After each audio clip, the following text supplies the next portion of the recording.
자, 안녕하십니까. 2학년 학생 여러분들, 동아시아사 2차시 수업 시간이 시작되었습니다. 자, 오늘 볼 내용부터 먼저 간단하게 살펴보겠습니다. 오늘 볼 내용은 가장 큰 주제는요, 1차 세계대전과 동아시아사라는 주제인데요. 자, 1차 세계대전이 동아시아에 어떤 영향을 주었는지라는 그러한 내용들을 중심으로 해서 살펴볼 예정입니다. 자, 본격적인 내용을 살펴보기 이전에 우리가 제1차 세계대전에 대한 간략한 내용을 먼저 설명드리도록 하겠습니다. 보시면요. 자, 1차 세계대전은요, 우리가 이렇게 얘기를 하는데요. 제일 먼저 삼국동맹.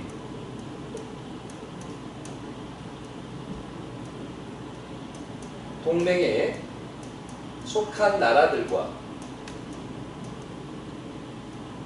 또 삼국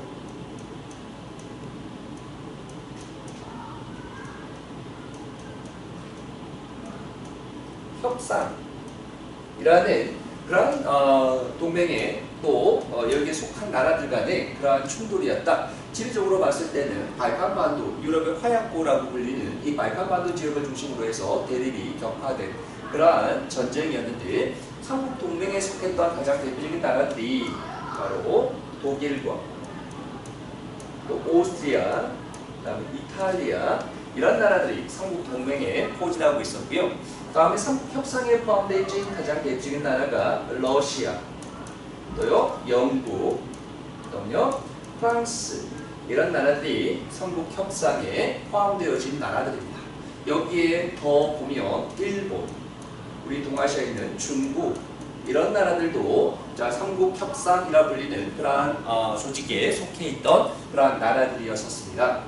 자, 우리가 여기서 살펴보는 것처럼 독일, 오스트리아, 이런 나라들은 다 게르만 민족들이잖아요. 반면에 러시아 같은 경우에는 슬라브 민족이죠. 그렇죠? 여기 나오는 세르비아, 이런 나라들은 다 슬라브 계통의 그러한 나라들입니다.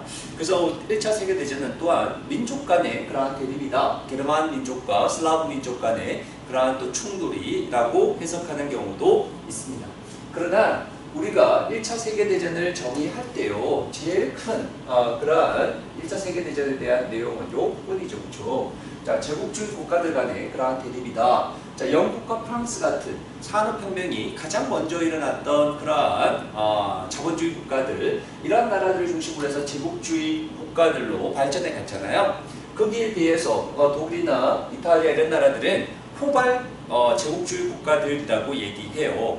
자, 그러면서 이러한 제국주의 국가들 간에 식민지를 놓고 벌인 한판, 식민지 쟁탈전이다라고 해석하는 그러한 시각들도 있습니다. 자, 어쨌든 1차 세계대전은요, 여러분들 여기 보시면요, 세르비아계 청년이요, 사라예보를 방문했던 오스트리아 황태자 부부에 대한 암살 사건을 시작으로 해서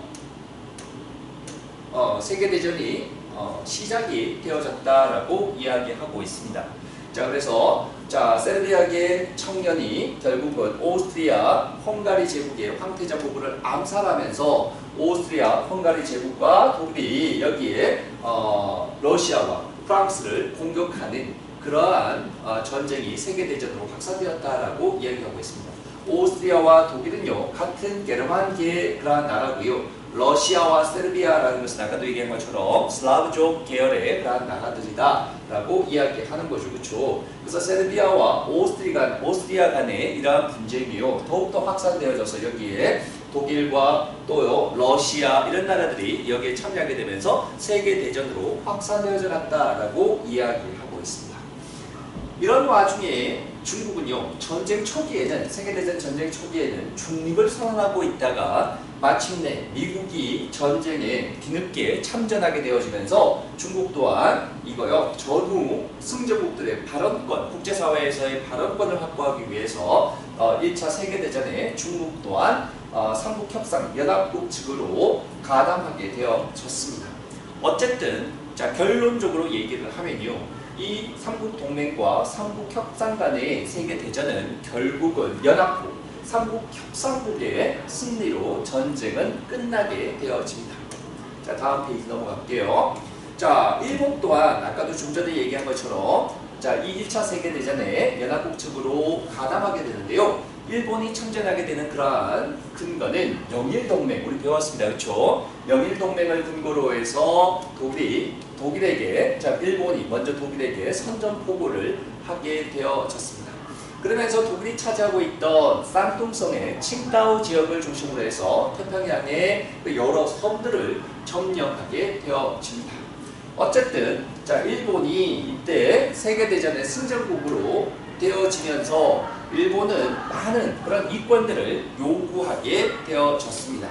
자, 그 요구사항이, 이때 요구라는 것은 어느 나라에 대한 요구였습니까? 바로 중국에 대한 그러한 이권을 얘기하는 건데요. 이때 일본이 요구했던 그러한 전쟁의 승전국으로서 일본이 요구했던, 중국이 요구했던 그런 요구사항을 우리가 이렇게 얘기해요. 죄송합니다. 잠시만요. 자, 이게 자꾸 바꾸려고 그러니까 좀 귀찮네요.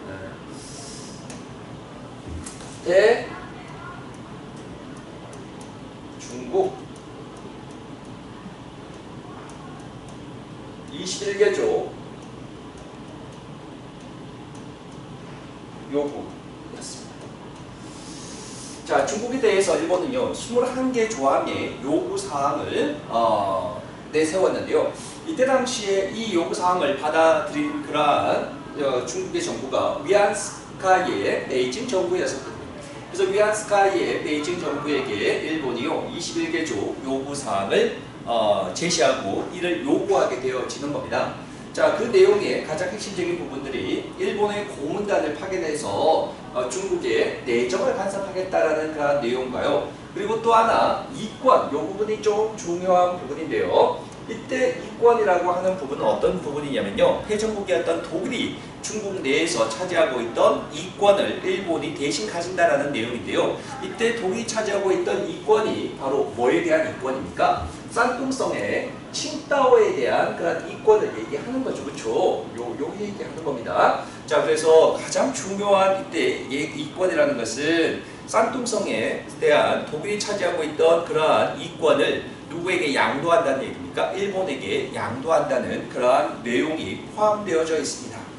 자, 이런 상황에서 베이징 정부, 위안스카이 정부는 일본의 이러한 21개조 요구에 대해서 대부분을 수용하게 되어지는 겁니다. 그리고 영국, 프랑스, 미국 이런 나라들 또한 열강들도 이 파리 강화회의입니다. 많이 들어보셨을 겁니다. 자, 1차 세계대전의 뒤처리 문제를 위해서 이때 국제회의가 열렸는데 그것이 바로 파리 강화회의였던 겁니다. 그렇죠? 파리 강화회의에 모인 열강들도 일본이 중국에게 요구했던 21개조 요구사항에 대해서 다 승인하고 인정하게 되어지는 겁니다. 여기에 대해서 중국인들은 당연히 반발할 수밖에 없을 테고요. 그래서 중국인들은 이 중국인들의 반발 이후에 바로 중국의 무슨 운동으로요? 우리가 좀 더 상세하게 살펴볼 오사운동으로 이어지게 되어진다라는 그러한 내용을 얘기하고 있습니다. 자, 다음요. 전쟁의 종결과 파리 강화회의인데요. 1차 세계대전의 결과는 아까도 얘기한 것처럼 영국, 프랑스, 러시아, 미국, 일본 이런 나라들이 속해 있던 연합국 측의 승리로 전쟁이 1918년에 종결되어지고 그리고 난 다음에 이 전쟁의 뒤처리를 하기 위해서 국제회의가 개최되어졌는데 그 회의가 다시 한번 쓰겠습니다. 파리 강화 회의다라고 이야기했습니다.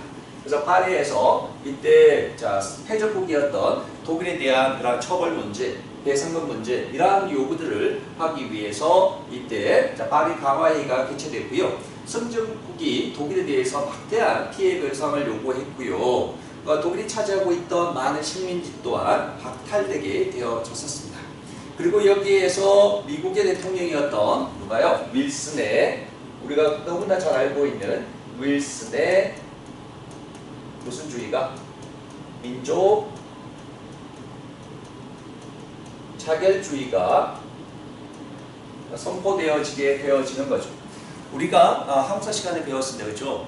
윌슨의 민족 자결주의를 잘못 해석해서 우리나라의 삼국운동이, 3.1운동이 일어나는 또 한 원인이 되기도 했었다라고 그렇게 얘기하는데, 자, 윌슨의 민족 자결주의는 너희 민족의 일은 너희 스스로 결정해 라는 그러한 이야기잖아요. 그래서 자칫 잘못 해석을 하면 이거 뭡니까? 식민지로 있던 모든 나라들을 다 독립시켜주는가 보다 라고 그렇게 해석할 수도 있는 거죠. 그런데 윌슨의 민족주의는 애석하게도 승전국에 있었던 식민지에게는 해당 사항이 없었습니다. 이 당시에 우리는 일본의 식민지였기 때문에 일본이 승전국이었잖아요. 그렇다 보니까 우리나라는 독립과는 거리가 먼 그런 상황이었죠. 이때 당시에는 어떤 나라요? 패전국에 해당하는 그러한 식민지들만 다 해방이 되어지는 거죠. 그렇죠? 그러면서 우리가 알고 있던 독일의 또 오스트리아의 이런 나라들의 식민지, 동유럽에 있는 국가들이죠. 이 발칸반도가 바로 이 지역에 위치하고 있기 때문에 이 동유럽에 있는 여러 국가들이 독립하게 되는 그런 결과를 낳게 되었다라고 이야기하고 있습니다. 이런 와중에서 파리 강화회의가 개최되는 와중에 중국은요, 일본이 빼앗아갔던 산통반도에 대한 권리를 다시 회복하고 일본이 너무 무리하게 주장했던 요구했던 21개조 또한 철폐를 강력하게 주장했지만 열강이 중국의 손을 들어주는 게 아니라 일본의 손을 들어주면서 일본의 권익을 인정하는 그러한 결과를 낳았던 회의가 바로 1차 세계대전의 뒤처리 문제를 하기 위해서 개최되었던 국제회의, 파리 강화회의였다라는 내용 좀 보시고 넘어가면 되겠습니다. 자, 우리가 본격적으로 이제 좀 상세하게 살펴봐야 될 부분은요, 아까도 얘기했지만, 자, 뭐예요? 오사운동입니다. 오사운동인데요. 자, 이 오사운동의 배경이 되는 거 먼저 살펴보겠습니다. 간접적인 배경이라고 살펴볼 수 있는데요. 첫 번째 나오는 게 여기 신문화운동이라는 게 나오는데요. 말 그대로 신문화, 새로운 문화 이런 얘기입니다. 중국의 전통적인 유교 중심의 그러한 전통 문화를 어떻게 하고요? 비판하고요. 유교 중심의 그러한 전통 문화를 비판하고 또 어떤 거요? 합리적이고 과학적인 그러한 서양 사상을 적극적으로 받아들여서 새로운 문화, 신문화를 창조해야 돼 라는 그러한 주장을 펼치게 되어지는 것이 바로 신문화 운동이거든요. 그래서 한마디로 말해서 자, 여기다가 간단하게 정리해 볼까요? 유교 중심의 중국의 그러한 전통 문화들을 비판하고, 자, 서양의 합리적이고 과학적인 그런 서양의 그러한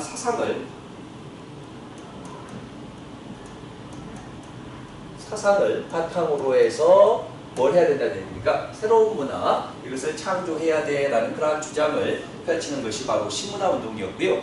이 신문화 운동은요, 중국의 최고의 지성이라 불리는 바로 베이징 대학을 중심으로 해서 펼쳐졌는데요. 이때 당시에 베이징 대학의 대표적인 교수가 바로 이때 당시 신문화 운동을 이끌었던 천두슈, 그 다음에 후스, 또요, 우리가 루신, 이러한 인물들이 대표적인 바로 신문화 운동을 이끌었던 그러한 인물들이고요. 자, 이러한 신문화 운동의 자극을 또 오사 운동이 받았다라고 얘기를 하고요. 다음 두 번째, 우리가 자, 우리나라에서 일어났던 무슨 운동이요? 3.1운동입니다. 3.1운동에 영향을 받았다라고 이야기합니다. 다 같이 일본의 지배를 받고 있는 그런 상황에서 그 조그마한 조선이라는 나라에서는 전 국민들이 똘똘 뭉쳐서 만세 시위를 펼치면서 일본에 저항하고 있는데, 이렇게 큰 중국에서 그 조그마한 나라에서도 하는 저항을 하지 않고 있다는 것은 정말 부끄러운 일이다. 그래서 중국 내에서도 이 일본의 반일 감정이 보다 더 고조되어지면서 일본에 저항하려고 하는 그러한 운동이 일어나는 그러한 또 매개체가 됐던 것이 바로 또 3.1운동의 영향을 받았다라고 이야기하고 있습니다. 이 오사운동의 가장 직접적인 그러한 배경은 세 번째 이 내용이죠. 그렇죠? 첫 번째 뭐예요? 이들이 요구했던 게 바로 이 오사운동이 일어나게 된 가장 중요했던 원인이 바로 21개조 요구였지 않습니까? 일본의 그러한 21개조 요구를 철폐하라는 그러한 주장입니다. 그렇죠? 자, 일본의 대중국 21개조 21 개조 요구 철폐를 요구하게 되어졌던 거고요. 자, 그 내용 중에서 가장 중요했던 것은 바로 산투판도에 대한 이권이었습니다.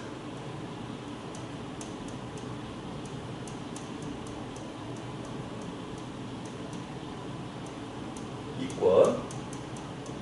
이것을 어떻게 하라고요? 반환해, 중국에게 반환하라는 그러한 요구사항이 포함되어져 있었습니다. 그렇죠? 이러한 중국인들의 주장이 파리 강화에 의해서 어떻게 됐습니까? 받아들여졌습니까? 받아들이지 않았습니까? 거부되었다라는 그러한 얘기를 했었습니다. 그렇게 되어지자 파리 강화에 의해서 중국인들이 주장했던 이러한 내용들이 받아들여지지 않자 이때 5.4 운동으로 이어지게 되었다. 자, 3번 요 내용이 가장 핵심적인 내용이다라는 것을 여러분 좀 기억하셔야 될 것 같네요. 그래서 아까도 얘기했지만 이 시문화 운동을 이끌어갔던 베이징에 있는 교수들, 베이징에 있는 대표적인 학생들을 중심으로 해서 대규모 항의 시위가 시작됐고요. 정부가 강력하게 탄압했음에도 불구하고 이는 더욱더 확산되어져 갔다라는 그러한 내용을 얘기하고 있고요. 자, 다음에 의의를 한번 보겠습니다. 이 5.4 운동은요, 반공건, 반군벌, 반제국주의적인 그러한 성격을 띤 그러한 운동이었습니다. 자, 반공건이라는 것은 우리가 앞에 살펴본 것처럼 무슨 운동에 영향을 받았다 그랬습니까? 신문화 운동에 영향을 받았으니까 중국의 그러한 유교적이고 전통적인 그러한 유교 사상에 대해서 뭔가를 탈피하려고 하는 그런 반공건적인 그러한 성격을 보이고 있고요. 다음에 자, 당연히 이 제국주의 국가들에 대해서 반대하는 것은 두말할 필요도 없고요. 여기서 반군벌이라고 하는 것은 뭐냐면 이 군벌 세력들이 제국주의 국가들에게 빌붙어서 더욱더 많은 이권을 챙기고 있었기 때문에 이 군벌 또한 제국주의 세력에 동일하다라는 그런 인식을 가지고 있었던 거죠. 그렇죠? 자, 이 군벌 세력과 제국주의 국가들 간의 결탁 이런 문제들 때문에 자, 반군벌 또한 내세우게 되어졌던 겁니다. 자, 5.4 운동 이후에요. 중국에서는요. 순원. 자, 잠깐만요. 자, 5.4 운동 이후에 우리가 신해혁명을 이끌어갔던 순원을 중심으로 해서 중국 국민당이라는 그러한 당이 조직되어졌고요. 그보다 조금 늦게 2년 후에 중국에 자, 우리가 신문화 운동을 이끌어갔던 누구요? 신문화 운동을 이끌었던 천두슈 기억나죠? 앞에 위에 설명했습니다. 천두슈라는 인물을 중심으로 해서 중국의 공산당이 결성되어지는 그러한 결과를 낳기도 했었습니다. 이거는 여러분 좀 기억하셔야 됩니다. 뒤에 또 내용과 이어지니까요. 자, 어쨌든 중국의 자, 이와 같이 5.4 운동에 대해서 간단히 살펴봤고요. 이렇게 안 뜨네요. 이쪽으로 와야 되네. 자, 다음에 워싱턴 체제와 동아시아 국제질서라는 내용을 살펴볼 텐데요. 자, 먼저 우리가 워싱턴 회의에 대해서 간단하게 먼저 살펴보겠습니다. 이번에 시험 문제 굉장히 자주 나오는 주제이기도 합니다. 좀 봐주셔야 됩니다. 워싱턴 회의. 자, 우리가 앞에서 살펴본 것처럼 파리 강화회의를 통해 가지고 중국에 대한 많은 이권들을 일본이 차지하고 그 이권에 대한 것들을 국제사회 내에서 열강들이 또 인정하고 그렇게 되어지면서 일본의 더욱더 세력이 더욱더 확장되어지면서 팽창되어지는 그러한 결과를 낳게 되어졌던 거죠. 그렇죠? 그래서 중국에 대한 일본의 영향이 너무나 커지자 이에 대해서 뭐 하려고 한다는 겁니까? 제한하고자 하는 누구가 중심이 돼서 미국이 중심이 돼서 일본의 중국에 대한 영향력이 더욱더 커지는 것에 대해서 우려하면서 이를 제한하고 반면에 미국이 이 동아시아에 대한 중국에 대한 진출을 보장받고자 하는 그러한 회의가 바로 워싱턴 회의였던 겁니다. 그러니까 이런 거죠. 중국을 둘러싼 열강들의 이해관계를 조정하자라는 것은 너무 일방적으로 중국에 대한 이권이 누구에게 집중되어 있으니까 일본에게 집중되어 있으니까 이를 좀 분산하자 이런 얘기입니다. 그래서 일본이 가지고 있는 해군의 군비를 어떻게 하라는 얘기입니까? 축소해 이런 얘기고요. 일본의 팽창을 더욱더 중국에 대한 그런 팽창을 저지하려는 목적에서 미국이 중심이 돼서 개최되었던 회의가 바로 워싱턴 회의다라는 겁니다. 자, 그게 워싱턴 회의에 일본의 그런 팽창을 저지하기 위한 제안을 가했던 내용들은 어떤 것들인지 이 내용들이 중요한 거죠. 그렇죠? 자, 중요한 내용이네요. 자, 산둥반도에 대한 권익을 중국에게 다시 어떻게 하는 얘기입니까? 반환해 이런 얘기잖아요. 21개조 요구를 철폐하라고 강력하게 주장하면서 산둥반도에 대한 이권을 그렇게 다시 돌려주기를 강력하게 요구했던 5.4 운동에 결국은 성공하지 못했잖아요. 그런데 결국은 이 워싱턴 회의에서 너무 일본 세력이 중국에 대한 영향력이 커지자 미국이 여기에 대해서 제재를 가하게 되고, 그러면서 일본이 차지하고 있던 산둥반도에 대한 이권을 다시 중국에게 반환하라는 그러한 일본의 미국을 중심으로 했던 유럽 국가들의 그러한 강력한 주장이 있었고요. 21개조 요구 중에서는 일부가 철회됐고, 또 일본이 가지고 있던 해군력을 증가가 아니라 증가를 제한했다 이렇게 해야 되겠네요. 그렇죠? 해군력의 증가를 제한했고요. 그렇지만 자, 이러한 제한에도 불구하고 자, 이때 태평양의 여러 섬에 대한 권익은 그대로 유지하는 것으로 결론을 맺었던 거죠. 이렇게 특히 미국과 영국, 프랑스 이런 나라들이 일본이 계속해서 확장 팽창하는 것에 대해서 제재를 가하게 되면서 이 두 나라 간에 굉장히 사이가 좋던 영국과 일본 간의 그러한 동맹 또한 해체되어질 수밖에 없었다라는 그런 내용이 지금 여기 나오고 있죠. 자, 중국 입장에서 봤을 때는요, 거기에 보니까 이 기회를 틈타가지고 더 나아가서 중국이 요구한 관세 자주권을 다시 회복하자. 다음에 일본에게 빼앗겨 있던 조차지들 말이 좋아 빌려주는 것이 이거 빼앗긴 거나 마찬가지잖아요. 그리고 또 치해복권 이런 것 철폐 이런 것들을 또 워싱턴 회의에서 강력하게 요구를 했지만 이는 받아들여지지 않았다라는 그런 내용을 지금 얘기하고 있습니다. 자, 일단 워싱턴 회의의 가장 큰 키워드는 이거죠. 그렇죠? 자, 중국에서 팽창하고 있던 그리고 세력을 점점 키워가고 있던 일본의 세력이 너무나 커지는 것을 미국을 비롯해서 영국, 프랑스 이런 나라들이 거기에서 제한을 하고자 해서 이때 자, 일본이 차지하고 있던 산둥반도에 대한 이권을 다시 중국에게 반환하게 됐던 그 회의가 바로 워싱턴 회의였다라는 정도 좀 기억하면 좋을 것 같습니다. 이거 왔나요? 이제 왔네요. 다음 페이지 넘어가겠습니다. 다음 페이지 일본의 정치 발전입니다. 그런 와중에 일본 내에서도 민주주의의 정치 발전이 어느 정도 이루어지고 있었다라는 그런 내용들을 지금부터 우리가 좀 살펴볼 텐데요. 먼저 우리가 살펴볼 것은 뭐냐면요. 자, 군비 확장을 추구한 군부에 의해 가지고 성립된 가스라 내각을 야당과 군중들이 헌법을 지켜라 라고 얘기하는 거죠. 호라는 것을 지키고 헌법 이런 얘기죠. 그렇죠? 헌법을 지켜라고 하는 호언운동으로 이 가스라 내각을 붕괴시킨 거죠. 그러니까 군중의 힘으로 의해서 내각 자체를 이때 붕괴시킨 이러한 민주주의의 어떤 발전 이런 것들을 지금 얘기하고 있는데요. 이 사건을 우리가 다이쇼 정변이라고 얘기합니다.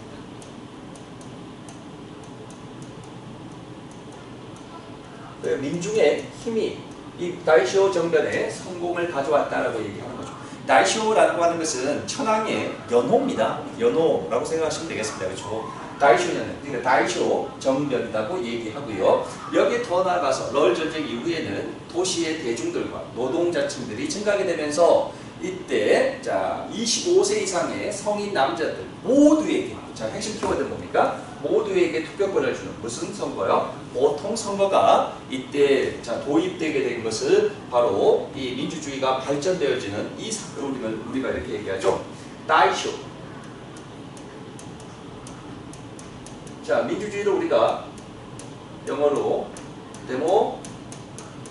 데모크라시라고 이야기하잖아요. 자 그래서 다이쇼 데모크라시라는 그러한 일이 벌어지면서 일본의 민주주의의 정치 발전은 한 단계 앞으로 진전되고 있었다 이런 내용들을 간단하게 살펴봤습니다. 이건 뭐 그렇게 중요한 건 아니고요. 여러분 좀 참고해서 보시면 될 것 같고요. 다음에 우리나라의 민족운동입니다. 한국의 민족운동은요. 우리나라 민족운동은 을사조약 이후에 크게 민족운동들이 두 개의 갈래로 갈라지게 되어지는데요. 지식인들을 중심으로 해서 일어났던 여러분들 뭐 기억날 겁니다. 애국 계몽운동이 일어났고요. 이 지식인들을 중심으로 해서 일어났던 애국 계몽운동은 일본과 무식하게 싸우는 것 무력투쟁을 하는 것이 아니라 우리의 힘을 키워야 돼. 특히 어떤 분야에서? 교육과 어떤 분야요? 산업 분야에서 우리나라의 발전을 도모해야지 된다, 이런 얘기입니다. 이 애국개몽운동의 가장 대표적인 단체가 우리가 알고 있는 바로 신민회죠. 신민회라는 그러한 단체가 가장 대표적인 그러한 애국개몽단체이고요.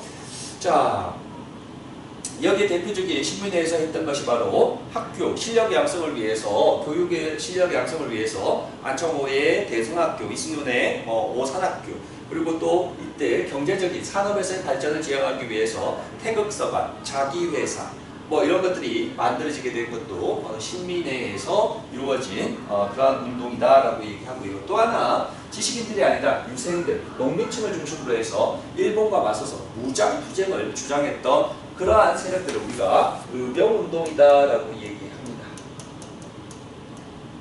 의병운동 세력으로 이와 같이 둘로 갈라지게 되어졌던 거죠. 그렇죠?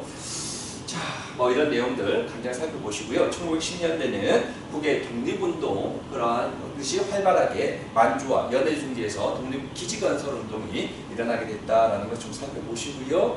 다음요, 3.1운동에 대해서 간략하게 살펴보겠습니다. 3.1운동은요, 배경이 됐던 것이 1910년대, 1910년 한일병합조약이 있고 난 다음에 일본은 조선인들에게 공포심을 불어넣기 위해서 통치 방식이 바로 일본의 통치 방식이 무단 통치였잖아요. 또 다른 말로는 우리가 뭐라고 얘기합니까? 헌병 경찰 통치라고 이야기하면서 너무나 강압적이고 억압적인 그러한 통치를 했었기 때문에 여기에 대한 반발로서 결국은 3.1운동이 일어나게 됐고, 좀 전에 선생님이 파리 강화에 의해서 얘기했다고 얘기했죠. 패전국들의 식민지에게만 해당했던 윌슨의 민족 차별주의가 이때 당시에 우리 국민들에게 정확하게 알려지지 않으면서 우리나라에게도 해당이 있는 것으로 착각, 오해했던 거죠. 그렇죠? 자, 그래서 어쨌든 윌슨의 주장했던 파리 강화에서 얘기했던 민족 차별주의에 고무되어서 결국은 3.1운동이 또 일어나는 그런 하나의 기폭제가 되었다라고 이야기합니다. 자, 3.1운동은 처음에 학생들을 중심으로 해서 일어났다가 이것이 점차적으로 도시와 농촌으로 확산되어지고요. 대규모 민족운동으로, 전국적인 그러한 대규모 민족운동으로 확산되어져 갔다라는 그러한 얘기를 하고 있는 겁니다. 자, 3.1운동의 영향을 좀 봐두셔야 될 것 같은데요. 3.1운동 결과 각지로 흩어져 있던 독립운동 세력들이 하나로 결집되어지는 그런 결과를 가져왔습니다. 그래서 대한민국 임시정부가 수립되어지게 되었던 거죠. 수립되어지면 어디에서요? 상하이에 하나로 독립운동 세력이 결집되어지고요. 또 하나, 우리가 좀 전에 살펴본 것처럼 이 3.1운동이 중국의 무슨 운동으로? 오사운동으로 이어지면서 영향을 주었다라는 설명은 좀 전에 했었고요. 또 하나, 자, 일본의 통치 방식의 변화를 가져왔다.